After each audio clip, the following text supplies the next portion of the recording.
हम लोग पिछले क्लास में हम लोग पढ़ चुके थे। कहां तक? पिछले क्लास में हम लोग जान चुके थे आय और व्यय से रिलेटेड कुछ क्वेश्चन, क्या नहीं उसका थ्योरी पूरा कंप्लीट हुआ था। ठीक है, अब हम लोग जो शुरुआत करने जा रहे हैं, नया टॉपिक जो शुरू हुआ था।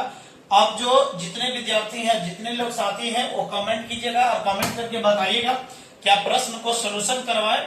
यदि प्रश्न को सोल्यूशन कराते चलते हैं, जैसे उस पर रिलेटेड एक आध क्वेश्चन हम आपको दिखा सकते हैं। जैसे आपको बता दें कि क्वेश्चन जो है लगातार देखिए, तो 3 को टाइप, 4 प्रकार के टाइप ऐसे बताए थे।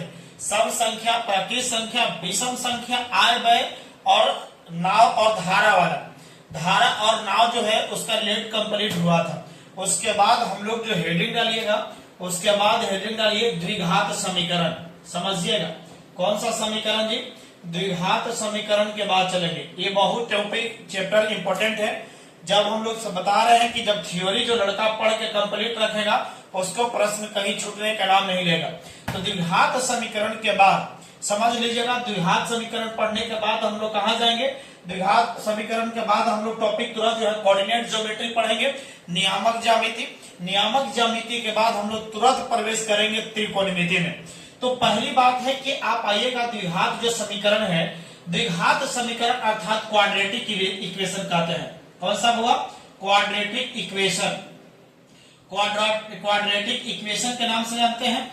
ई कहता है कि द्वि के मतलब कितना होता है?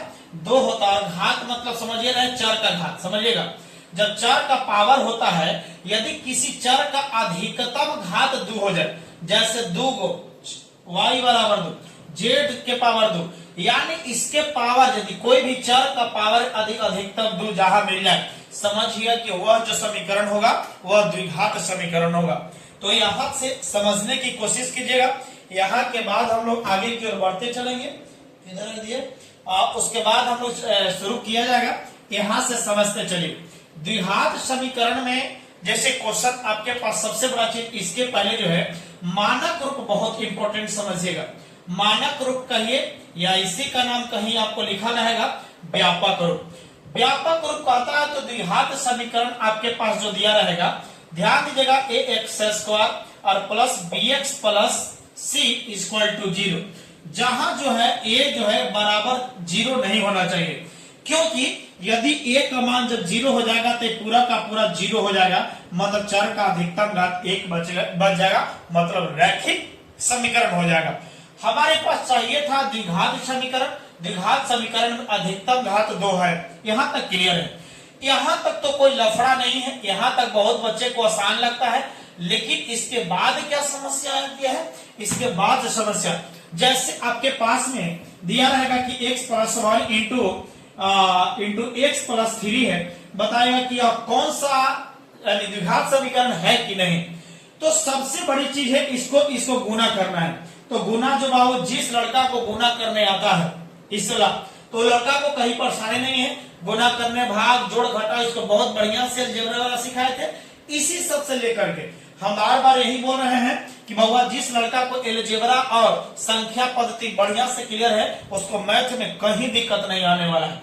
जैसे बताइए, x में 1 से गुना करिएगा, x में 3 से, 1 में 1 से, फिर 1 को 3 से गुना करिएगा। इस तरह से बाद में पहले दिखाते हैं। ठीक है, अब क्वेश्चन है, पहले हम आपको क्वेश्चन देते हैं, उसके बाद बात चलते हैं। क्या बताइए? द्विघात समीकरण समझ गया? वैसा समीकरण जिसके चर का अधिकतम घात 2 होती है उसे द्विघात समीकरण कहते हैं। द्विघात समीकरण का मानक रूप या व्यापक रूप ax² plus bx plus c बराबर क्या होता है? 0 होता है। क्लियर है? ये डज नॉट इक्वल टू 0।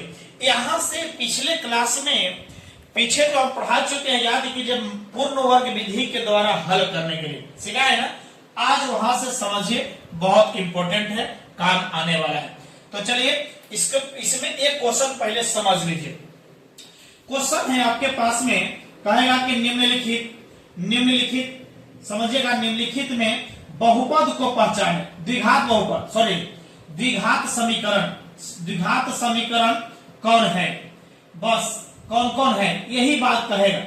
अब सोचिए कि यहां से जो प्रश्न है, फर्स्ट नंबर है x plus 1 into x plus 2 दिया गया। दूसरा नंबर हम लेते हैं x प्लस 2 और इंटू x² प्लस 3। और तीसरा नंबर हम आपके पास दिखा दे, समझिए 4 क्वेश्चन दिखा रहे हैं। x इंटू ले लीजिए, ठीक है, x प्लस 1 है या 4 5 कुछ 6 है, और इंटू कर लीजिए y प्लस 3, और उसके बाद में चौथे नंबर की बात कर लीजिए तो चौथे नंबर हो जाएगा x square into x square by, ठीक है, 2, और इंटू हो जाएगा एक्स प्लस 3 है। इसमें से कहेगा कि द्विघात समीकरण कौन कौन है, यही पहचानना है। अब पहचानने के लिए अब सबसे बड़ी चीज ऐसे देखने में तो लग नहीं रहा, क्योंकि आपको दिमाग में लगेगा क्या चर का अधिकतम घात 2 है, बस द्विघात समीकरण है। गड़बड़ हो जाओगे, ये भी गड़बड़ हो जाओगे। पहले समझिए इसको सॉल्यूशन में, इसको देखिए हम इसी टाइम यहीं पे बता देते हैं, सॉल्यूशन करके गुना कर लीजिए। गुना करिए, x में x से गुना करते हैं तो एक्स स्क्वायर आएगा, क्लियर है, एक्स स्क्वायर, फिर x में 2 से गुना करेंगे, इधर प्लस और प्लस है, प्लस हो जाएगा, x में तक 2x होगा, फिर 1 में x से, क्योंकि प्लस के साथ गुना करेंगे 1 में, तो 1 में x से गुना करेंगे तो वही संख्या मिलेगा जी, फिर प्लस प्लस प्लस 1 में 2 से गुना करिएगा 2, यानी आपके पास जो समीकरण बनेगा, समीकरण बराबर 0 कर लीजिएगा, क्योंकि समीकरण पहुंचाना है ना, द्विघात समीकरण पहुंचाना है, बराबर 0 कर लीजिएगा। अब यहां से आपके पास जो मिलेगा, क्योंकि अब बताइए एक्स स्क्वायर, एक्स वाला यहाँ देखिए इसका बॉडीगार्ड 1 और यहाँ 2 गो और 1 गो, क्या गो 3 गो प्लस में दोनों, तो 3x और प्लस 2 बराबर 0। अब चर देखिए, चर आपके पास x भी है, यहाँ x है, x का अधिकतम घात 2 है, मतलब है कि यह द्विघात बहुपद है, यह द्विघात बहुपद, यह द्विघात बहुपद है, या बहुपद करे द्विघात समीकरण है जी, ठीक है, समीकरण है, क्लियर है। सेकेंड नंबर आइए, अब यहां से अपने आप सोचिए तो एक्स स्क्वायर में x से गुना करिएगा तब क्या आएगा, इसका भी सॉल्यूशन कर रहे हैं जी, समझिएगा। जब x में x स्क्वायर से गुना करिएगा तो x क्यूब, फिर x में 3 से गुना करिएगा तो 3x, और प्लस है तो प्लस 2x स्क्वायर, और प्लस प्लस प्लस होगा 2 3 6। अब यहां से बराबर 0 कर लीजिए। अब उसके बाद जब चलते हैं तो x क्यूब, अब x वाला यहाँ है तो 2 गो और 3 गो, क्या गो 5x हो गया, और प्लस हो गया 6 बराबर 0। अधिकतम घात 3 गो है, मतलब यह कोची है कि नहीं है, यह द्विघात समीकरण नहीं है। अब उसके बाद जब चलते हैं इसमें आइए, अपने आप सोचिए तो यहाँ के बाद जब चलते हैं तो x में y से गुना करिएगा तो xy होगा कि नहीं होगा, बोलिए ना। जब xy आएगा तो बताइए x में 3 से गुना करिएगा तो 3x, 6 में y से गुना करिएगा तो 6y, 6 में 3 से गुना करिएगा 6 3 18 बराबर 0। अब बताइए यहां से आपके पास में xy plus 3x plus 6y और प्लस 18 बराबर 0 मिला। क्या आपके पास में चर यहाँ x भी है और यहाँ y के भी रूप में है।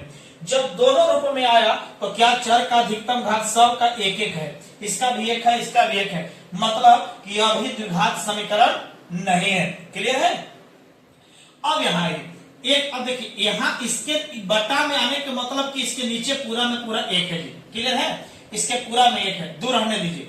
अब इसको जो है सॉल्यूशन आप कर लीजिए और बताइए, इसको बताइए एक्स स्क्वायर में x में गुना करिएगा तो यहाँ 1/2 तो रहने दीजिए, यहाँ गुना करते हैं तो x क्यूब हो जाएगा, और फिर यहाँ आ जाएगा 3x स्क्वायर और बराबर 0 हो जाएगा।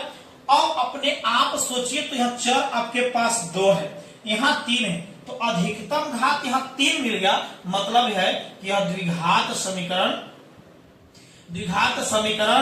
नहीं है बाबा। क्या इस समझ में आया कि नहीं है। जब इतना समझ में आया है तो द्विघात समीकरण पहचानने के लिए परेशान नहीं होना है, और भी जो है कमेंट कीजिएगा, बताएंगे इस पर और डिटेल्स, चाहिए तो किताब के माध्यम से बता देंगे। तो चलिए, जो अच्छा लगा तो चैनल को सब्सक्राइब और लाइक शेयर जरूर करिए, लाइव के माध्यम से आपको क्लियर होने वाला है। तो चलिए मिलेंगे अगले क्लास में, थैंक यू सो मच।